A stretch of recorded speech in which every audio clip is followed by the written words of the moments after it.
అఖండ 2 బాలకృష్ణ గారు నటించిన ఈ cinema most probably first time ఏమో బాలకృష్ణ గారి సినిమా పాన్ ఇండియాలో ప్రమోట్ చేసి రిలీజ్ అవ్వడం. మరీ ముఖ్యంగా హిందీ మార్కెట్ మీద వీళ్ళు బాగా నమ్మకం పెట్టుకున్నారు. కారణం లేకపోలేదు. మొదటి పార్ట్ అఖండ రిలీజ్ అయినప్పుడు అది ఓటీటీలోకి వెళ్తే హిందీ బెల్టులో దాన్ని బాగా చూసి షేర్ చేసి దాని మీద సోషల్ మీడియాలో కూడా కొందరు ప్రముఖులు కూడా పోస్ట్ రాసి సినిమా చూడమన్నారట. హిందీ బెల్ట్లో దానికి బాగానే హైప్ వచ్చిందట ఓటీటీలో వచ్చిన తర్వాత. సో ఇంకేం హిందీ మార్కెట్ కూడా తోడైతే మనం ప్రపంచం సృష్టించవచ్చు అనుకొని అఖండ 2కు భారీ ఆశలు పెట్టుకొని కథను కథలాగా లేకుండా రకరకాలుగా అంటే ఇంకా ఈ హై డోసు దేవుడు, హై డోసు మతము, హై డోసు భక్తి అని అవసరం లేని దగ్గర కానీ ఇరికించుకుంటూ పోయారు అని చెప్పి సినిమా చూసిన వాళ్ళు చెబుతూ వచ్చారు. ఇదంతా హిందీ వాళ్ళని దృష్టిలో పెట్టుకొని అని. అందుకు బాలకృష్ణ గారు కూడా హిందీలో బాగానే దాన్ని ప్రమోట్ చేశారు. హిందీ ఛానళ్ళకి ఇంటర్వ్యూలు ఇచ్చారు. హిందీలో ఏదో మాట్లాడారు. ఇవన్నీ చేశారు. సరే, మొత్తం మీద కొన్ని అవాంతరాలు దాటుకొని ఆ సినిమా విడుదలైంది. ఇంట్రెస్టింగ్గా ఈరోజు ఈ సినిమా గురించి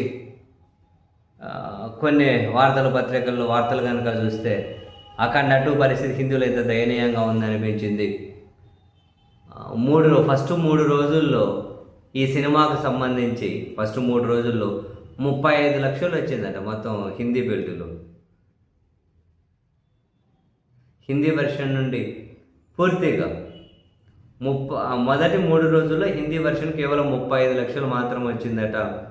కనీసం ముంబై ప్రెస్ మీట్ ఖర్చులను కూడా అఖండ రాబట్టలేదని కథనాలు వెలువడుతూ ఉన్నాయి. కనీసం ముంబై ప్రెస్ మీట్ ఖర్చులను కూడా ఆ ఖర్చులో కూడా అఖండ 2 రాలేదట. కానీ హిందీలో ఇంత దారుణమైన స్పందన ఉంటుంది అని ఈ సినిమా యూనిట్ అసలు ఆశించలేదట. 35 లక్షలేనా? అంతకుముందు ఇంకొక ఆయన సినిమా వచ్చి ఆంధ్రప్రదేశ్ బొమ్మకి హరిహర వీరమల్ల, అది కూడా పాన్ ఇండియా సినిమా అని అది ఇది హిందీలో అని చూసి ప్రమోట్ చేశారు. అది మరీ దారుణం. అసలు రిలీజ్ అయినట్లు కూడా బహుశా అక్కడ జనాలు పట్టించుకున్నట్లేదు.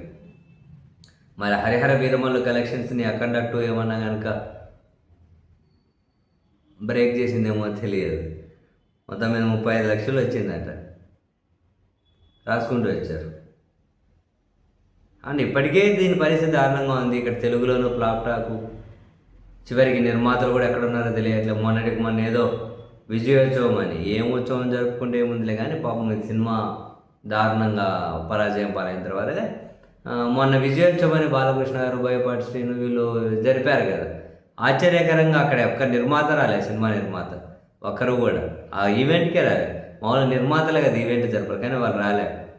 అండ్ ఇక్కడ మాట్లాడిన హీరో బాలకృష్ణ కానీ, దర్శకుడు బోయపాటి శ్రీను కానీ ఆ నిర్మాతల గురించి ఒక మాట కూడా నిర్మాతల పేరు కూడా ప్రస్తావనకు తీసుకురాలే.